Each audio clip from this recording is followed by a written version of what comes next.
नाज़रीन अस्सलाम वालेकुम। सियासत टीवी के खुसूसी प्रोग्राम ब्रेकिंग न्यूज़ में आपका खैर मकदम है। मैं मोहम्मद रियाज अहमद। नाज़रीन, आप अच्छी तरह जानते हैं कि हम अपने हर प्रोग्राम का आगाज़, चाहे ब्रेकिंग न्यूज़ हो, ख़ास खबरें हो या फिर खबर ख्याल हो, उसका आगाज़ प्यारे नबी सल्लल्लाहु अलैहि वसल्लम की हदीस मुबारक से करते हैं। और आप ये भी अच्छी तरह जानते हैं कि रोज़नामा सियासत हर रोज़ अपने सफ़े आखिर पर एक हदीस मुबारक शाये करता है। तो बहरहाल आज की जो हदीस मुबारक है कुछ इस तरह है। हज़रत अब्दुल्ला बिन उमर रज़ियल्लाहु तआला अन्हु बयान करते हैं कि सुबह के वक्त हज़रत उस्मान रज़ियल्लाहु तआला अन्हु ने हमें फ़रमाया, बेशक मैंने हुज़ूर नबी करीम सल्लल्लाहु अलैहि वसल्लम को गुज़िश्ता रात ख्वाब में देखा है। आप सल्लल्लाहु अलैहि वसल्लम ने फ़रमाया है, ऐ उस्मान, आज हमारे पास रोज़ा व इफ्तार करो। बस हज़रत उस्मान ने रोज़े की हालत में सुबह की और उसी रोज़ आपको शहीद कर दिया गया। तो बहरहाल नाज़रीन, हज़रत आपने देखा कि किस तरह हज़रत उस्मान गनी रज़ियल्लाहु तआला अन्हु को अल्लाह ताला ने फजीलत अता फरमाई है, ज़ुल्नूरैन उन्हें कहा गया है। और आप अच्छी तरह जानते हैं कि एक नहीं दो नहीं, प्यारे नबी सल्लल्लाहु अलैहि वसल्लम की दो बेटियों से आपका निकाह हुआ। तो ये बहुत बड़ी बात है और मैं समझता हूँ कि ऐसी बड़ी बात है जो किसी नबी के दामाद को हासिल नहीं हो सका है। तो बहरहाल नाज़रीन, ख़बरों की जानिब चलते हैं और आपको बताते हैं कि किस तरह हालात जो है वो यानी एक नई करवट ले रही है हिंदुस्तानी सियासत में। और सबसे अहम ब्रेकिंग न्यूज़ ये है कि आप देखें, एक तरफ कोई सालगिरह मना रहा है तो कहीं पर ब्रिज कोलैप्स हो गया है, यानी ब्रिज मुनहदिम हो गया है। तो हम बात करें उत्तर प्रदेश की, उत्तर प्रदेश में आप देखेंगे कि योगी आदित्यनाथ अपनी 54वीं सालगिरह मना रहे हैं। और आपको बता दूं कि 54 साल की ज़िंदगी योगी आदित्यनाथ की कैसी रही होगी, आप सब अच्छी तरह जानते हैं कि बंदरों में खेलते हुए बड़ा होने वाला ये योगी आदित्यनाथ, आप अंदाज़ा कीजिए कि आज ओहदे चीफ मिनिस्टर पर फायज़ है। और आपको ये बताना ज़रूरी है कि उत्तर प्रदेश में सबसे ज़्यादा अरसे तक ओहदे चीफ मिनिस्ट्री पर फायज़ रहने का जो रिकॉर्ड है वो भी योगी आदित्यनाथ के नाम है। इसके अलावा कम उम्र रुकने पार्लियामेंट यानी 26 साल की उम्र में वो रुकने पार्लियामेंट मुंतखब हुए थे, एक नहीं दो नहीं, तकरीबन 5 मरतबा। तो आप उसका भी अंदाज़ा कर सकते हैं।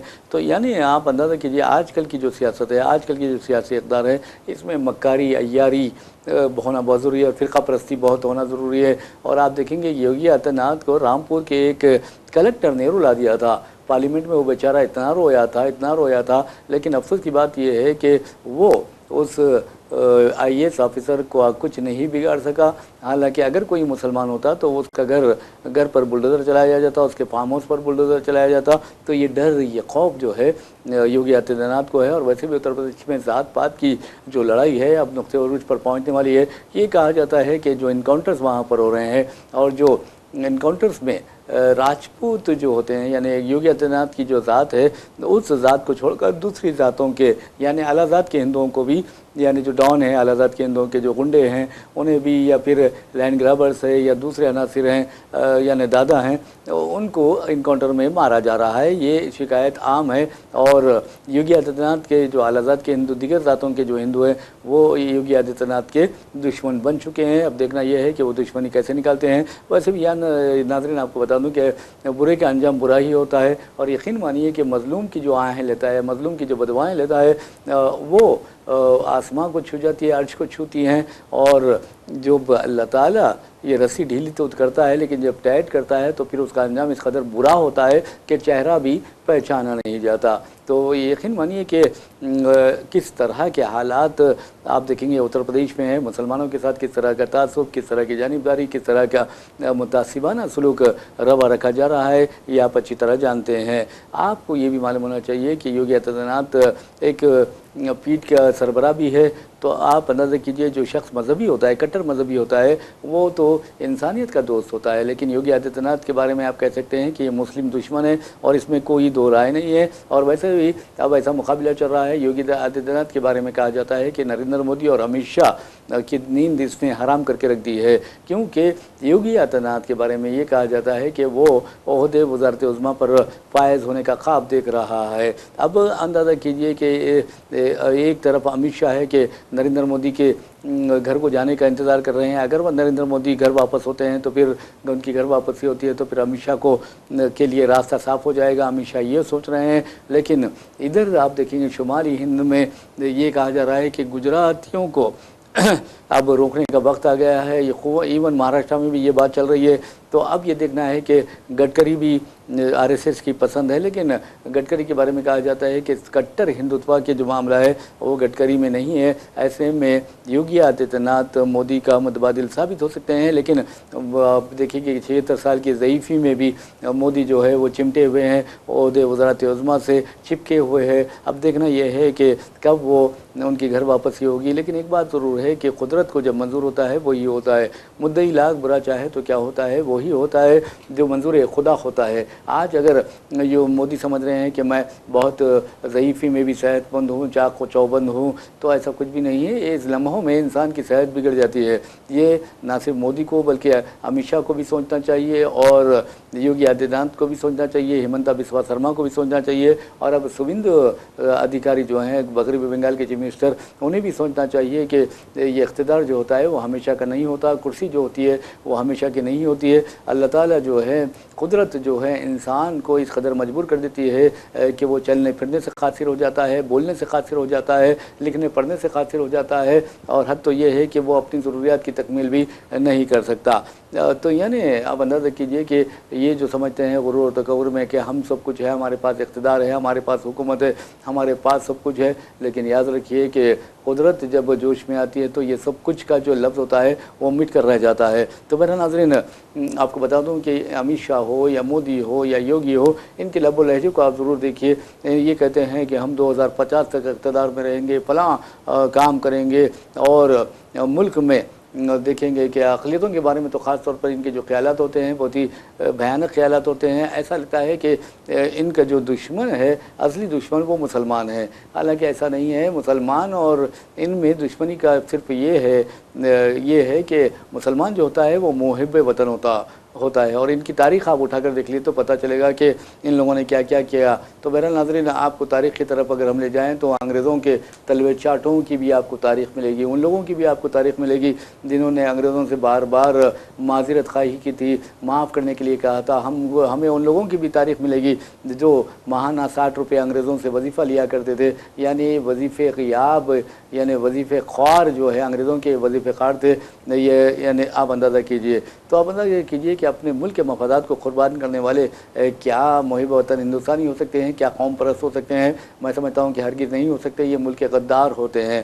تو بہرحال اس طرح کے جو حالات ہیں وہ بہت ہی گمبھیر حالات ہے، اور ایسا لگتا ہے کہ ہندوستان میں یہ جو لوگ ہیں یہ تباہی و بربادی لا کر رہیں گے۔ لیکن اچھی بات یہ ہے ناظرین، آپ دیکھیں گے غرور و تکبر جب بڑھ جاتا ہے تو اللہ تعالیٰ اس طرح کے عناصر کو ذلیل و رسوا کرتا ہے۔ ایک جھنگر جو ہے اس نے اب ہیبت طاری کر دی ہے مودی پر، امت شاہ پر، اور BJP قائدین پر، RSS پر بھی ہیبت طاری کر دی ہے۔ آپ اندازہ کیجئے کہ CBSE کے جو اسکیم ہوا ہے، یعنی CBSE کے ناقص انتظامات کی وجہ سے کئی بچوں کی زندگیاں تباہ ہوئی ہیں۔ تقریباً آپ کو بتا دوں کہ 4 لاکھ بچوں نے ری ایویلویشن کے لیے، پرچوں کی دوبارہ جانچ کے لیے، کیونکہ ان کو نمرات کم آئے ہیں، توقع سے عین مطابق ان کے نمرات نہیں تھے، تو بہرحال 4 لاکھ بچوں نے ایویلویشن کے لیے جو ہے ریویلویشن کے لیے پیپر ڈالے ہیں، یعنی داخل کیے ہیں۔ تو اب دیکھنا ہے، درخواستیں دی ہیں، تو دیکھنا ہے کہ ان کے پرچوں کی دوبارہ جانچ ہوتی ہے یا پھر دوبارہ گنتی ہوتی ہے نمرات کی، یہ ایک اہم سوال ہے۔ تو یہ بات جو ہے آپ کو بتا دوں کہ بہت زیادہ اہمیت رکھتا ہے۔ تو بہرحال اب کاکروچ جنتا پارٹی نے جو آپ دیکھیں گے کہ ہمارے چیف جسٹس نے جس انداز میں بے روزگار نوجوانوں کا مذاق اڑایا تھا، بے روزگار نوجوانوں پر طنز کیا تھا، اور ایک طرح سے حکومت کی تائید و حمایت میں بات کی تھی، اس کے بعد آپ نے دیکھا کہ کاکروچ جنتا پارٹی وجود میں آئی، اور آپ نے دیکھا کہ کس طرح ہمارے چیف جسٹس بھی گھبرا گئے، اور انہوں نے کہا کہ میرا مطلب یہ نہیں تھا، میرا مطلب وہ نہیں تھا، میرا مطلب یہ تھا، میں جو نقلی ایڈوکیٹس ہیں ان کے بارے میں یہ بات کہہ رہا تھا۔ تو اب اندازہ کیجئے کہ اگر نقلی ایڈوکیٹس کے بارے میں چیف جسٹس بات کرتا ہے تو اس کا مطلب یہ ہے کہ جو ہمارا سسٹم ہے وہ کس قدر سڑ گل گیا ہے۔ اور دوسری اہم بات یہ ہے کہ عدلیہ پر بھی اب حکومتوں کا دباؤ بڑھتا جا رہا ہے۔ یہ میں نہیں کہہ رہا ہوں، آپ کو بتا دوں کہ دھاندلیاں بھی عدلیہ میں ہوتی ہے، یہ میں نہیں کہہ رہا ہوں، پورے ثبوت کے ساتھ آپ کو بتاتا ہوں کہ مدراس ہائی کورٹ کے جج نے یہ بات کہی ہے۔ اس سلسلے میں ہم آپ کو خبر تفصیل سے سنائیں گے، اور یہ کہا گیا ہے کہ جو تحت کی عدالتیں ہیں وہاں پر دھاندلیاں بہت ہوتی ہے، है, ये जज कह रहा है, मैं नहीं कह रहा हूँ। और एक अहम बात आपको बता दूं कि जिस अंदाज में झिंगर यानी झिंगरों ने धूम मचा दी है, झिंगरों ने मोदी पर और तमाम जो मुल्क के ख़िलाफ़ काम कर रहे हैं, महंगाई बढ़ा रहे हैं, बेरोज़गारी बढ़ा रहे हैं, औरतों पर मज़ालिम और उनके ख़िलाफ़ जराइम पर कंट्रोल करने में नाकाम रहे हैं, तो बहरहाल इस तरह के सियासतदानों की नींद हराम कर दी है कॉकरोच जनता पार्टी ने। अब मैं समझता हूँ कि खुद चीफ जस्टिस ऑफ इंडिया भी पछता रहे होंगे कि मैंने क्यों ऐसा बोल दिया है, बोला कि नौजवानों को तनकीद का निशाना बनाया। तो बहरहाल अब वो भी लिपेट में आ गए हैं और हुकूमत भी लिपेट में आ गई है। अब देखना है कि 6 जून को यानी कल जो है वो कांग्रेस जनता पार्टी के जो यानी बानी हैं दीप के, वो महाराष्ट्र से उनका ताल्लुक़ है और अमेरिका की एक यूनिवर्सिटी में वो तालीम हासिल कर रहे हैं। कल वो दिल्ली पहुंच रहे हैं और दिल्ली में उनके पहुंचने के बाद ज़बरदस्त एहतजाजी मुजाहरा होने वाला है और ये कहा जा रहा है कि धर्मेंद्र प्रधान को इस्तीफ़ा दे देना चाहिए। तलबा मुतालबा कर रहे हैं, औलियाए तलबा मुतालबा कर रहे हैं। ये तलबे चाटू जो प्रिंसिपल हैं CBSE स्कूल्स के, वो तो मोदी हुकूमत की तायद में बात कर रहे हैं, वो भी बेचारे मजबूर हैं। और देखिए टीचर जहाँ तक टीचर का सवाल होता है वो दयानतदार होता है, सच्चा होता है, सच्चाई का साथ देता है। लेकिन ये जो तलबे चाटू है, अगर इनको मैं कहता हूँ कि मोदी के पाँव धोकर पी लें तो ये पाँव धोकर पीना शुरू कर देंगे, यानी ये किसी भी हद तक गिर सकते हैं। तो इन्हें टीचर कहलाने का हक़ नहीं होना चाहिए, क्योंकि टीचर जो होता है, उस्ताद जो होता है, असातिज़ा जो होते हैं, वो बहुत बहादुर होते हैं, सच्चाई का साथ देते हैं, वो जुल्म के ख़िलाफ़ आवाज़ उठाते हैं। तो हिंदुस्तान की तारीख़ में कई ऐसे वाक़यात हैं जहाँ पर असातिज़ा ने तख्ते उलट दिए हुकूमतों के, असातिज़ा ने इनकलाब बर्पा कर दिया, असातिज़ा ने बड़ी बड़ी शख्सियतें पैदा की। ये एक अहम बात है। तो बहरहाल यानी टूटी फूटी कौड़ी जो है, 2 कौड़ी के जो सहाफ़ी हैं यानी तलबे चाटू जो सहाफ़ी है, ये चाहे तो अपनी इज़्ज़त का भी सौदा कर ले सकते हैं और इज़्ज़त भी इनके सामने कोई अहमियत नहीं रखती, ये इस कदर गिर गए हैं। तो बहरहाल नाज़रीन आपको बता दूं कि असातिज़ा के बारे में ख़ास तौर पर जो कोचिंग सेंटर्स चल रहे हैं उसके बारे में इस तरह की बातें यानी 2 कौड़ी के, 3 कौड़ी के, 4 कौड़ी के बातें की गई थी। लेकिन आपको बता दूं कि उसका जवाब भी खान साहब ने ज़बरदस्त दिया है और इस सिलसिले में अंजना केशव का नाम उन्होंने लिया और कहा कि तुम दलाल हो हुकूमत की, इस तरह की बात कहा है। तो आप अंदाज़ा कीजिए बहुत बुरी बुरी बातें भी कहा है, इसलिए कि हम अपने जो वैल्यूज़ होते हैं, मोरल वैल्यूज़, उसे छोड़ नहीं सकते, उसका दामन यानी हाथ से दामन को छोड़ नहीं सकते। तो हम आपको यही बताते हैं। वैसे भी नाज़रीन आपको बता दूं कि जहाँ तक यानी इंसानियत की खिदमत का सवाल है, इंसानियत की खिदमत ही सबसे बड़ी यानी आपको बता दूं। और इस सिलसिले में अगर आप किसी इंसान की मदद कर रहे हैं, आप अगर जानवरों की मदद कर रहे हैं, आप अगर मौसम गर्मा में परिंदों की प्यास बुझाने का काम कर रहे हैं, तो ये बहुत मैं समझता हूँ कि बहुत बड़ा काम है। आज ही मैं एक अपने घर के फ्रिज पर एक स्टिकर लगा हुआ था, उस पर पढ़ रहा था कि किसी भी नेकी को मामूली ना समझो। तो आप अंदाज़ा कीजिए कि अगर पानी पिलाने की बात है तो ये कहा जाता है कि पानी पिलाने का हर मज़हब में बहुत ज़्यादा सवाब है। ख़ास तौर पर दीन इस्लाम में पानी पिलाने को यानी प्यासों को पानी पिलाने, भूखों को खाना खिलाने, नंगों को यानी बरहना जो होते हैं उन्हें कपड़े पहनाने को बहुत बड़ी इबादत करार दिया गया है। तो आज हम आपको एक बात यानी एक ऐसे नौजवान से वाकिफ़ करवाते हैं जिनका नाम मेरे हमनामी हैं यानी रियाज़ पाशा। रियाज़ पाशा के बारे में हम आपको बताते हैं। तो ये बिदर से लेकर तेलंगाना के गाँव में दरख्तों पर पानी का इंतज़ाम करते हैं। अब आप सोचेंगे कि आखिर ये दरख्तों पर पानी का इंतज़ाम कैसे करते हैं। तो आपको बता दूं कि अक्सर जो चिड़ियों के घोंसले होते हैं, परिंदों के घोंसले होते हैं, वो दरख्तों पर होते हैं। और रियाज़ पाशा को अच्छी तरह मालूम है कि ये घोंसलों में चिड़ियाँ कब रहती हैं और कब नहीं रहती। तो बहरहाल रियाज़ पाशा जो पोस्ट ग्रेजुएट नौजवान हैं, और वो गुज़िश्ता 10 बरसों से इस तरह की मिसाली खिदमात अंजाम दे रहे हैं, यानी परिंदों की प्यास बुझाने का काम अंजाम दे रहे हैं। वो बिदर से तेलंगाना के गाँव में दरख्तों पर पानी का इंतज़ाम करते हैं। जब उन्हें अच्छी तरह अंदाज़ा होता है कि चिड़ियाँ वहाँ उस वक्त मौजूद नहीं रहते, परिंदे मौजूद नहीं रहते, तो बहरहाल उन परिंदों के लिए वो पानी डालते हैं और चले जाते हैं। ये कोई मामूली बात नहीं है। تو آپ کو بتانے کا مقصد یہی ہے کہ کس طرح کے حالات پیدا ہوتے ہیں. یعنی میں نے جیسا کہ آپ کو کہا ہے کہ اگر آپ کسی کو پانی پلاتے ہیں تو آپ اندازہ کیجئے کہ کربلا والوں کی پیاس کو یاد کرنے کے لیے کہا گیا ہے. اور جب آپ کسی کو پانی پلاتے ہیں تو آپ جس طرح پانی پی کر سکون محسوس کرتے ہیں تو آپ اندازہ کیجئے کہ دوسرے لوگ کس طرح سکون محسوس کرتے ہوں گے. اس میں چرند ہے، پرند ہے، تمام کے تمام کو پانی کی بہت زیادہ ضرورت ہوتی ہے، پانی کے محتاج ہوتے ہیں. اور یقین مانیے پانی اللہ تعالیٰ کی ایک بہت بڑی نعمت ہے. جس طرح ہوا کے بغیر پہ انسان زندہ نہیں رہ سکتا، پانی کے بغیر بھی انسان زندہ نہیں رہ سکتا. اگر آپ اندازہ کیجئے کہ کئی ایسے واقعات پیش آئے ہیں جہاں پر یعنی نوالا منہ میں پھنس جانے کے باعث یا اٹک جانے کے باعث اور پانی نہ اس وقت پانی نہ ملنے کے نتیجے میں انسانوں کی جانیں گئی ہیں. اسی طرح پانی جو ہے جس طرح انسان کے لیے ضروری ہے اس طرح پرندوں کے لیے بہت زیادہ اہمیت رکھتا ہے. تو آپ نے دیکھا کہ کیسے ایک بچوں کو ہم یعنی ہمارے بچپن میں ہمیں یہ سنایا جاتا تھا کہ آ چڑی دانہ لا پانی پی بھر بھر کر اڑ جا. تو یہ پانی کی اہمیت کو ظاہر کرتا تھا.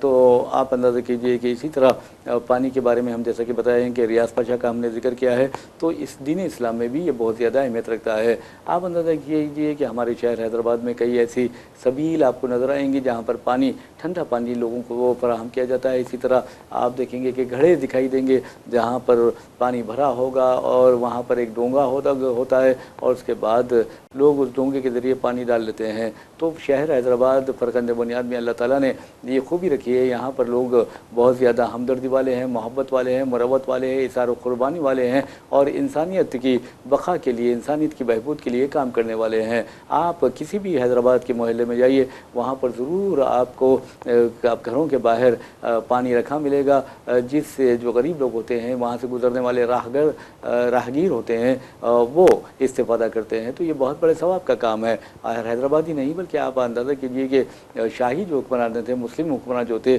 وہ بھی راستوں میں خانہ خواہیں تعمیر کیا کرتے تھے جہاں پر باضابطہ لنگر کا انتظام کیا جاتا تھا، باضابطہ پانی کا انتظام کیا جاتا تھا. اور حد تو یہ ہے کہ حکمرانوں نے، بادشاہوں نے اپنی سلطنتوں کے اپنے اقتدار کے دوران سڑکوں کے دونوں کنارے درخت لگانے کی مہم بھی شروع کی تھی. آج دیکھیں کہ ہندوستان جو ہرا بھرا سبز و شاداب نظر آتا ہے انہی بادشاہوں کا طفیل ہے. لیکن افسوس کی بات یہ ہے کہ ہمارے جو فرقہ پرست درندے ہیں، کمیونل ڈاگس ہیں، انہیں اس بات کا اندازہ ہی نہیں ہے. یہ دی گریٹ اکبر یعنی اکبر اعظم کو بھی نشانہ بناتے ہیں. حالانکہ آپ کو بتا دوں کہ اکبر اعظم نے آم کا سیزن چل رہا ہے اس لیے میں بتاتا ہوں کہ ان کے جو امرائی ہوا کرتے تھے، آم کے باغات ہوا کرتے تھے، اس میں ہزار قسم کے آم کے درخت ہوا کرتے تھے. تو یہ لوگ جو حکمراں تھے، مسلم حکمراں، وہ ہندوستان کے ماحول کو سرسبز و شاداب بنانے کے لیے پوری کوشش کیا کرتے تھے. تو بہرحال جس طرح آپ نے دیکھا کہ پرندوں کی پیاس بجھانے کے لیے ریاض پاشا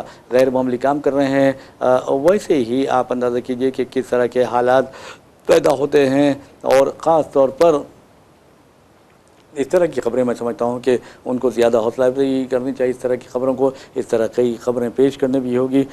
تو بہرحال یہ بہت اہم بات ہے. اور ویسے بھی ناظرین آپ کو جہاں تک آر ایس ایس سربراہ کا سوال ہے، آر ایس ایس سربراہ کہتے ہیں کہ دنیا میں تمام جو تہذیبیں ہیں یا پھر جو دنیا میں تمام نظریات ہیں وہ بالکل ناکام ہو چکے ہیں اور سناتن دھرم کا نظریہ ہے جو بہت زیادہ اہمیت رکھتا ہے اور دنیا کو بھارت ہی بچا سکتا ہے. بہت اچھی بات ہے. اور ہندوستان کی اس خوبی کے بارے میں جو آر ایس ایس سربراہ نے بات کی ہے اس میں کوئی دو رائے نہیں ہے. اس لیے کہ آپ اندازہ کر سکتے ہیں کہ ہندوستان تہذیب و تمدن کا مرکز رہا ہے لیکن پچھلے 12 برسوں سے اس مرکز کو تباہ و برباد کر کے رکھ دیا گیا ہے.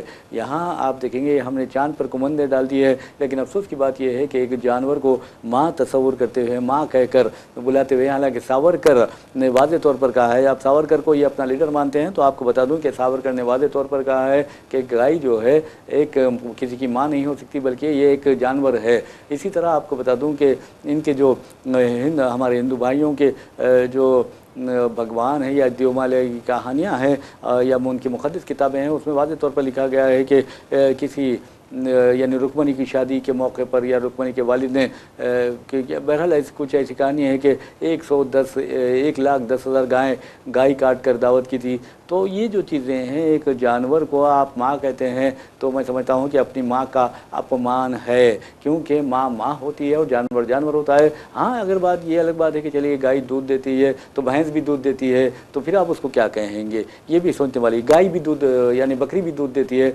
आप उसको क्या कहेंगे, ये सोचने वाली बात है। ये सिर्फ पॉलिटिक्स है, ये सियासी खेल है, सिर्फ एक जानवर को इस्तेमाल करते हुए सियासत की जा रही है। लेकिन एक आपको बात बता दूं कि अगर हिंदुस्तान में गायों को नहीं यानी बड़े जानवर को ज़ुबान नहीं किया जाएगा तो समझिए कि जो कहत साली है वो आएगी, बारिशें ज़्यादा होगी और मीथेन गैस का अखराज बहुत ज़्यादा होगा और तबाही बर्बादी हो जाएगी। जो माहौलियाती तवाज़ुन है वो बिगड़ जाएगा। इस तरह की पूरी मालूमात हम आपको फराहम कर सकते हैं। तो बहरहाल नाज़रीन, आप अगर एक जानवर को गाय कहते हैं या एक माँ या एक जानवर को माँ कहते हैं, दूसरे जानवर को खाला कहते हैं, तीसरे जानवर को दादा, किसी को जानवर को बाप कहते हैं, तो ये मैं समझता हूँ कि ये इंसानों के लिए ठीक नहीं है। और ख़ास तौर पर हिंदुस्तानियों के लिए, हिंदुस्तान देखिए आप, तहजीब तमद्दुन देखिए आप, जैसा कि RSS सरबराह कह रहे हैं कि हम दुनिया की रहनुमाई कर सकते हैं, तो आप दुनिया की रहनुमाई तो कर सकते हैं लेकिन किसी जानवर को माँ बनाकर नहीं कर सकते।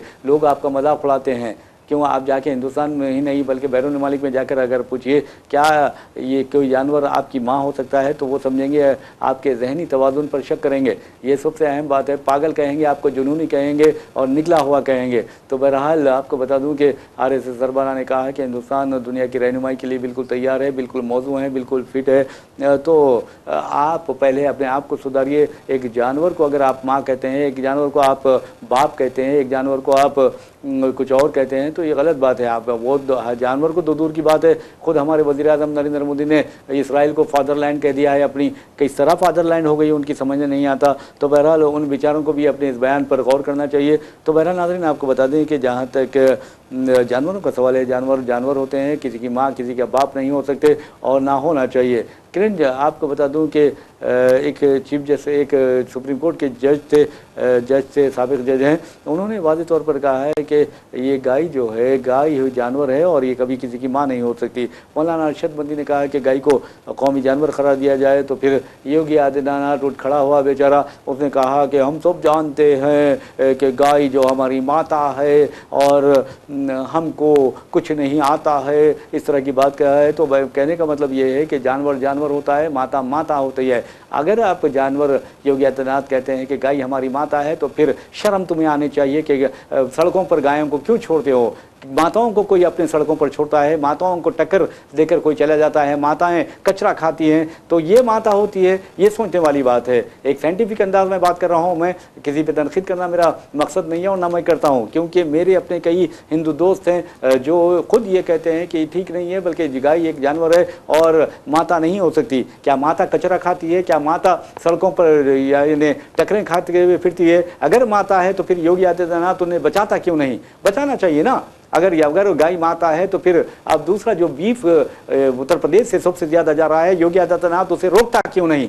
ये सोचने वाली बात है। आप गाय को तो माता कहते हैं लेकिन पूरा बीफ यानी दुनिया खाता है, गाय हमारी माता है ये कहते हो, फिर उसके बावजूद भी कुछ नहीं होता। अब ये शर्म आनी चाहिए इस तरह के लोगों को, चाहे योगी आदित्यनाथ हो, चाहे बीजेपी के कायदीन हो, चाहे RSS के कायदीन हो। अगर तुम माता मानते हो तो माता की हिफाजत क्यों नहीं करते? क्यों सड़कों पर इन गायों को फिराते हो? क्यों सड़कों पर ये लोगों के टक्कर का बायस बनती है? ये सोचना चाहिए। क्यों ये कचरा खाती है? क्यों ये घूड़ पर जाती है? क्यों ये कूड़ेदान में जाती है, अपना मुंह डालती है? ये सोचना चाहिए। क्या माता ऐसी होती है? माता तो पाक और साफ होती है, माता तो मुकद्दस होती है। ये होता है। तो माँ माँ होती है, याद रखो। और हर किसी को माँ बना रहे हैं, किसी को बाप बना रहे हैं, ये तो मैं समझता हूँ कि इंसानियत है ही नहीं इस बात में। पहले अपनी माँ का ख्याल रखिए, घर में जो माएँ हैं उनका ख्याल रखिए। अरे कई ऐसे वाक़यात पेश आ रहे हैं जहाँ पर बूढ़े ज़ईफ़ माँ बाप को इंजेक्शन देकर मार दिया जाता है। कई ऐसे वाक़यात हो रहे हैं जहाँ पर बूढ़े ज़ईफ़ माँ बाप को छोड़कर औलाद अमेरिका, बरतानिया और दूसरे मकामात चले जाती है। तो ये आप माँ बाप की इज़्ज़त कर रहे हैं। पहले अपनी माता की इज़्ज़त कीजिए, उसके बाद गाय को देखिए। सबसे अहम बात ये होती है, आप अपने माता की इज्जत नहीं करते, आप अपने माता को अपने करीब नहीं रखते, आप अपने बहनों को अपने करीब नहीं रखते, और आप अपने यानी हकूक़ जो ख़ानदान के फैमिली वैल्यूज़ होते हैं उसकी कदर नहीं करते। तो ये फिर क्या है? پہلے ماتا کو عزت دیجیے، اپنی ماتا کو جس کے پیٹ سے آپ کا جنم ہوا ہے، جس کے جسم سے، جس کے بطن سے آپ نکلے ہیں، اور وہ کیجیے، ورنہ صرف کہہ کے صرف سیاسی طور پر فائدہ اٹھانے کے لیے یہ بیوقوف تو بیوقوف ہوتے ہیں، اور آپ اندازہ کیجئے کہ انہیں اور مزید بیوقوف بنایا جاتا ہے۔ ہمارے ہندوستانی جو ہیں انتہائی بھولے بھالے لوگ ہیں، اور ان کو آپ مذہب کی افہیم دے کر اپنا سیاسی جو مقاصد ہے وہ پورے کر رہے ہو۔ اقتدار پر بیٹھے رہنے کا لیے آپ نے ایک جانور کو کہہ دیا ہے کہ گائے ہماری ماتا ہے۔ اب کتے کے بارے میں آپ کا کیا خیال ہے یہ بتائیے؟ کتا تو وفادار ہوتا ہے، میں سمجھتا ہوں کہ تم جو مجھ سے غداری کر رہے ہو، کتا تمہارے سے تو اچھی وفاداری کرتا ہے۔ ایک مرتبہ کتے کو آپ گوشت ڈالیے، ایک مرتبہ کتے کو ایک ہڈی پھینکیے، یقین مانیے کہ اگر آپ 5 سال بعد بھی اس روڈ سے گزریں گے تو کتا آپ کا پیچھا کرے گا، آپ کا شناسائی، آپ سے شناسائی ہو جائے گی اس کی۔ یہ ہوتی ہے وفاداری۔ آپ اپنے ماں سے وفاداری نہیں کرتے اور گائے کو ماتا کہتے ہیں۔ ارے میرے بھائی، اگر گائے کو ماتا کہتے ہیں ٹھیک ہے، اگر وہ آپ کی ماتا ہے تو پھر اس کی حفاظت کیوں نہیں کرتے؟ اس کے لیے اچھے انتظامات کیوں نہیں کرتے؟ اس کے لیے گوشالہ کا انتظام کیوں نہیں کرتے؟ اس کے لیے چارے کا انتظام کیوں نہیں کرتے؟ کیا اپنے آپ ماں کو کھانا نہیں کھلاتے؟ یہ سوچنے والی بات ہے۔ تو بہرحال ناظرین، آپ کو بتا دوں کہ جہاں تک یعنی انشورنس کا سوال ہے، ہمارے ملک میں انشورنس کی بڑی بڑی اسکیمز نکل رہی ہیں، اور ایسے میں ملازمت کے دوران ناگہانی موت پر خاندان کو اب ملیں گے 7 لاکھ روپے کا مفت انشورنس بغیر کسی پریمیم اور میڈیکل ٹیسٹ کے۔ لائف انشورنس ہے، EDLI اسکیم بنی بڑا مالی سہارا۔ اس بارے میں بھی ہم آپ کو بتائیں گے، چونکہ وقت ہو چکا ہے اس لیے ہم آپ سے اجازت لیتے ہیں۔ اپنے میزبان محمد ریاض احمد کو اجازت دیجیے، انشاءاللہ پھر ملاقات ہوگی، پھر بات ہوگی۔ تب تک کے لیے اللہ حافظ۔